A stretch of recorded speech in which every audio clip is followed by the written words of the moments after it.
Hi everyone. In this video I want to do some more composition given formulas for functions, and I want to make sure that we look at something that has a radical and function involved so we can see what domain funny stuff happens when there's a radical in the mix. So I've given you a function j of t equals the square root of t minus 1 and k of t equals t squared minus 5. Okay, so first thing I'm supposed to figure out the domain restrictions for each of those functions on their own. J of t is a radical function, which means that t minus 1 needs to be greater than or equal to 0, which means t has to be greater than or equal to 1. So if you get any even roots, you need to make sure that the number that gets the square root taken is not negative. So the t minus 1 is what we're taking the square root of. It has to be greater than or equal to 0. Okay, so for this one, t has to be greater than or equal to 1. K of t doesn't have any domain restrictions. It's a quadratic. You can plug anything you want into a quadratic, so that's going to be in all real numbers. All right, let's work on the composition. J of k of t. J of k of t says we should take our t, plug it into k, get an output. The output from k is t squared minus 5. We're then supposed to take the t squared minus 5 and plug it into j. So j will give me the square root of my input, t squared minus 5, minus 1. We don't really need the parentheses here, but just so you can see that that's where my input ended up. So there's not a ton of simplified to do. T squared minus 5 minus 1 is a t squared minus 6. So I think the interesting part in this one is determining domain. And it's not even because of the two-part thing. It's actually trying to find the domain when you have something messy under your square root. So we know that we're not supposed to take the square root of negative numbers, which means I want to make sure that t squared minus 6 is greater than or equal to 0. There are different ways to do this. You can make sign charts, but I would say this should boil down to the fact that if we know what t squared minus 6 looks like, it's a parabola, it's shifted down 6, something like this. We should be able to figure out when it's greater than or equal to 0. I think the really key thing here is to recognize that if I'm saying the entire function is greater than or equal to 0, I'm saying my y values need to be greater than or equal to 0. So if I could figure out the x-intercepts for this thing, I know that anything to the right of the right-hand intercept has a y value greater than or equal to 0, and anything to the left of the left-hand intercept has a y value greater than or equal to 0. Those intercepts are actually not terribly hard to find. To find x-intercepts, you let y equal 0. And this one we can solve by taking the square root of both sides. So this happens at t equals root 6. And this happens at t equals negative root 6. So the domain of this thing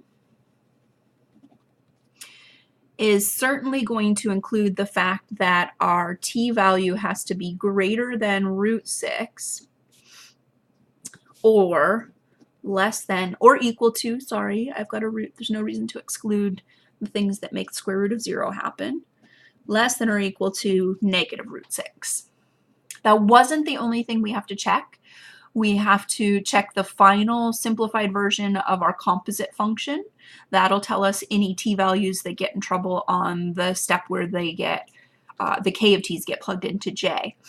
We also need to make sure that we're starting with t values that are valid for the inner function, in this case k. So we should go back and look up at function k. Thank goodness though, because this is already a little messy, function k can take anything we give it for an input, which means as long as we're satisfying the outer function j, we don't have to worry about function k. So that's my domain. Okay, I would also like to look at k of j of t, see what interesting things happen when I try and find that domain. So this is another one. If you're feeling comfortable, you may want to pause and give this a try and then continue the video to see how it goes. Okay, so k of j of t, we're supposed to first take our t and plug it into j, which will give us a square root of t minus 1. We are then supposed to take the square root of t minus 1, let me move back down until we get this built, and plug it into k. K follows the rule that whatever my input is, it will square it and subtract 5. So if I input a root t minus 1, it will square it and subtract 5.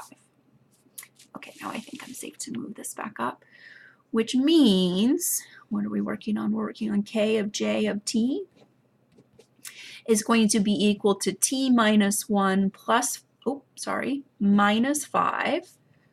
Oh man, that's all sorts of mess. T minus 1 minus 5, which is a t minus 6.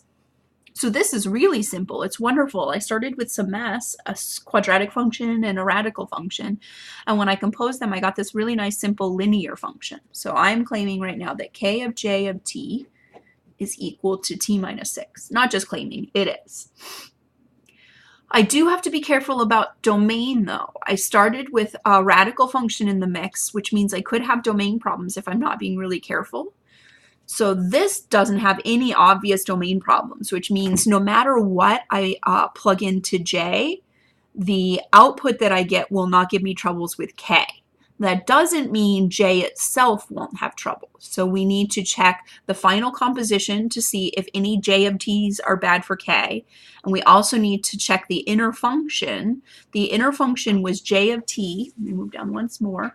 And we said that for J of T, the T value had to be greater than or equal to 1, which means that has to hold here as well. T, not X. So as long as we choose a t value greater than or equal to 1, we'll be able to make it through step 1, which is plugging it into J, taking a square root. And whatever we get out of J is completely fine for function K because function K does not have domain restrictions. Okay, thanks for watching.